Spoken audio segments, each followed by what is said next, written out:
Alright guys, update number 2 of the mud mower tractor.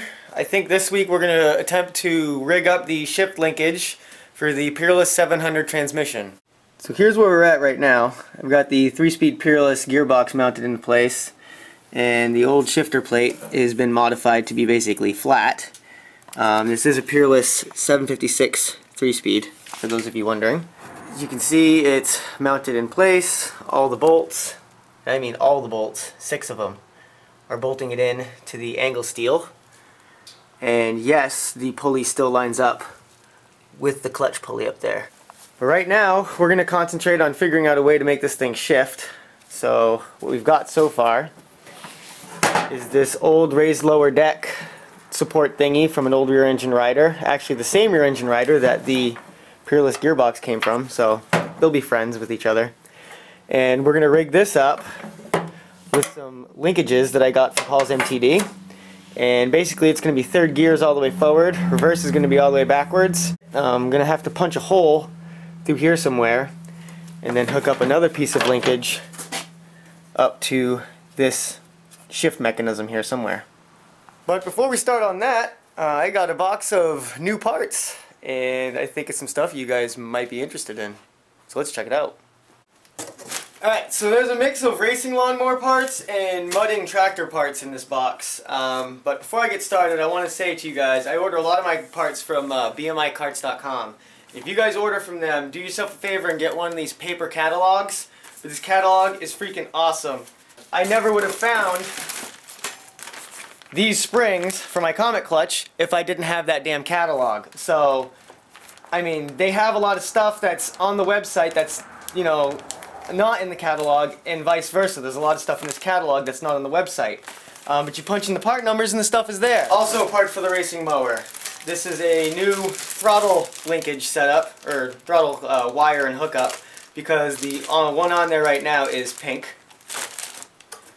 This is a top plate for a Honda clone or Honda GX200. Also contains a throttle hookup. It's made of aluminum. It's made by WMS products and feels pretty nice. Got a couple of extra brake rotors, and these are the same ones I actually run on my racing mower, and I'm going to use the same one on Paul's off-road mower. They're cheap and they're very durable. They're steel, and I think they're like $5 a piece. So I grabbed 2 of these, and I grabbed the corresponding hub for Paul's tractor. So we've got 1 extra, which is pretty awesome. Grabbed hubs for Paul's tractor, 4x4 bolt pattern, 1-inch shaft, 1/4-inch keyway, very heavy duty. Very impressed with the quality. These things probably weigh 5-6 pounds. Actually, we should see if these fit.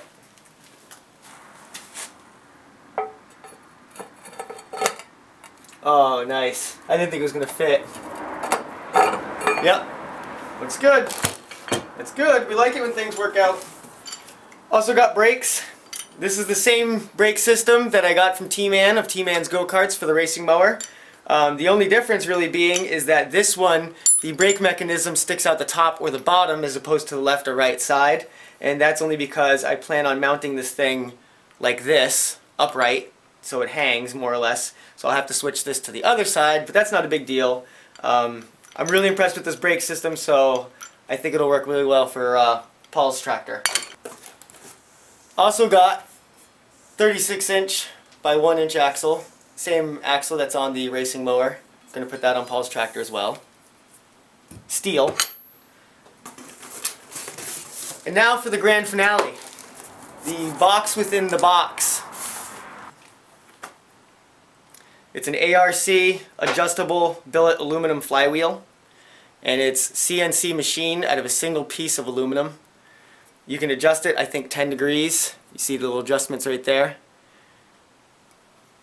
It's just beautiful. It's almost a shame to put this on the engine and not be able to see it. Yeah, pretty excited about that one. Don't get to use it quite yet, but I've got it. Haha. So that's pretty much it for the parts. Doesn't seem like a whole lot, but it cost a whole hell of a lot, I'll tell you that. But let's get to work on that shift linkage, shall we? First things first, we gotta pull this seat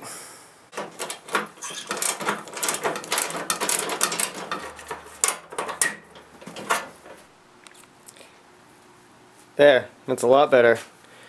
Now I can actually have some room to work here.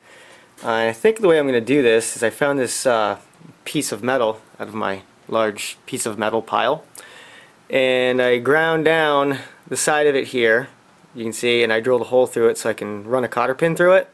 And I think what I'm going to do is take this pin-like object, and I drilled a hole through the side of this handle right there, and I gotta clean it up a little bit more, but it'll go all the way in. This will sit all the way in there. Then that will give me somewhere to hook this piece of linkage up like that, and I can put a washer and a cotter pin in there. So that way when I move this handle forward and backwards, the linkage will go forward and backwards. And then I'll hook another piece of linkage up in here that will also go back and forth, that will hook up to it.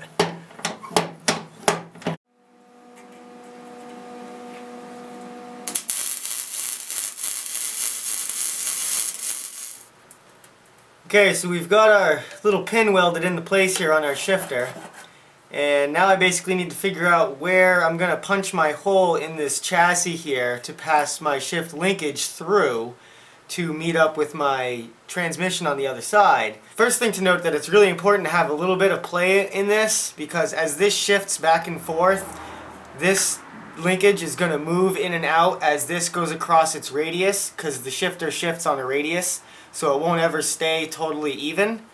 I'll show you what I mean towards the end, but basically your hole's going to have to be bigger than you think it's going to be.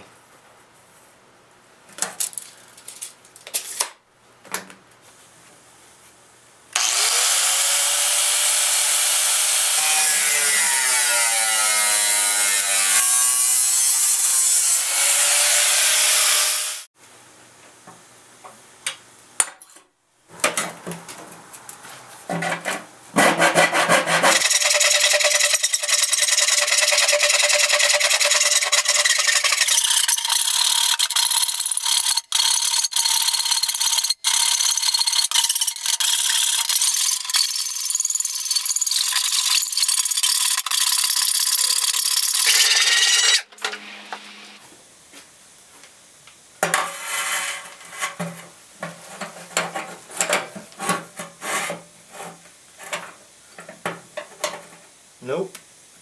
Gotta come up higher.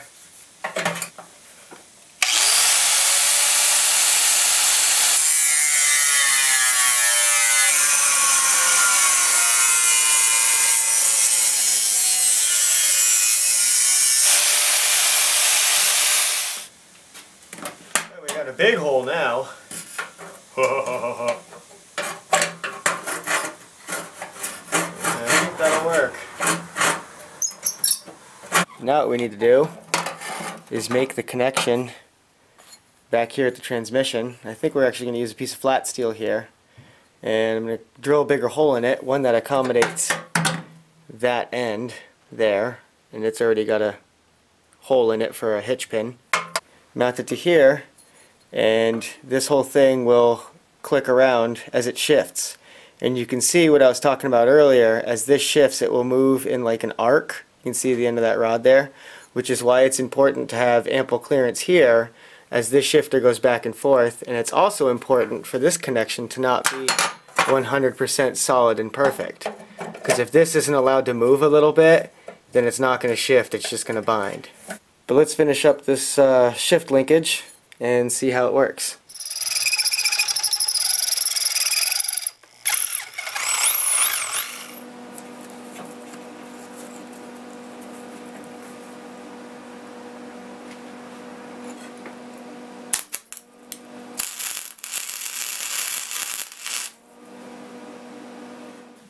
So let's see how it works.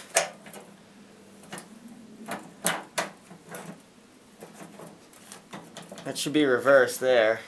I wonder how that fits with the seat. The seat will be about there, so that'll be good.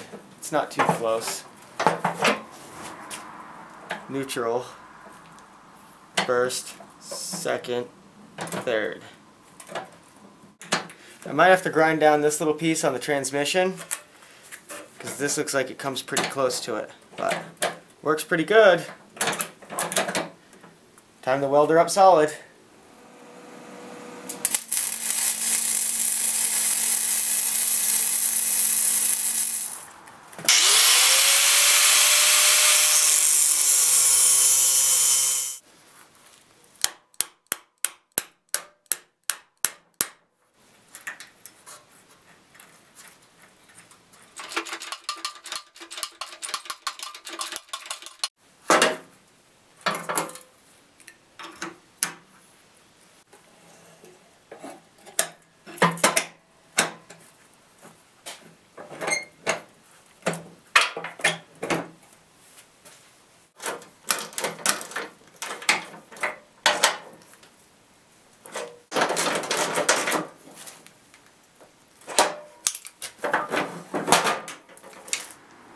So there we go.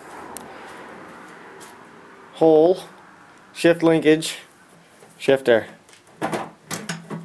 Seems to work pretty good. That'll be reverse right there. Obviously this thing isn't the strongest thing in the world. I could kick this fucking thing right over if I wanted to, but you know, I don't really want to. Let's hope it never breaks off. It is a possibility, as are all things. But you can see the back here. Shifts pretty good. I got a hitch pin in there now, so it's all bolted in. It's all welded up. You know, everything's good back here. I may not actually have to shave this down like I thought I was gonna. It seems to clear it pretty good, so that's awesome. Yeah. Also did the front washers and hitch pin. You can see what I mean by the lateral movement. See how that goes back and forth? Yeah, that's what I was talking about. So yeah, my hole's a little wide on this side, but whatever. I'm going to put some edging material, I think, around it, just so it's not a sharp edge. And we'll call it a day. There. Makes it look a little bit better, a little more finished. And no sharp edges. Alright, so mission accomplished. I know shift linkage isn't that big a deal, but, you know, if you can't shift, you can't drive, so I'm pretty happy I got that figured out early on. Gotta work on rear axle stuff now. I gotta get some more steel so I can actually mount the rear axle and put the lift on and all that stuff. And that's pretty much the next step. Maybe some odds and ends here and there, stuff like that. That's gonna be pretty much it for today. Let me know what you guys think. Thanks for stopping in this week and checking out the video, and we'll see you on the next update.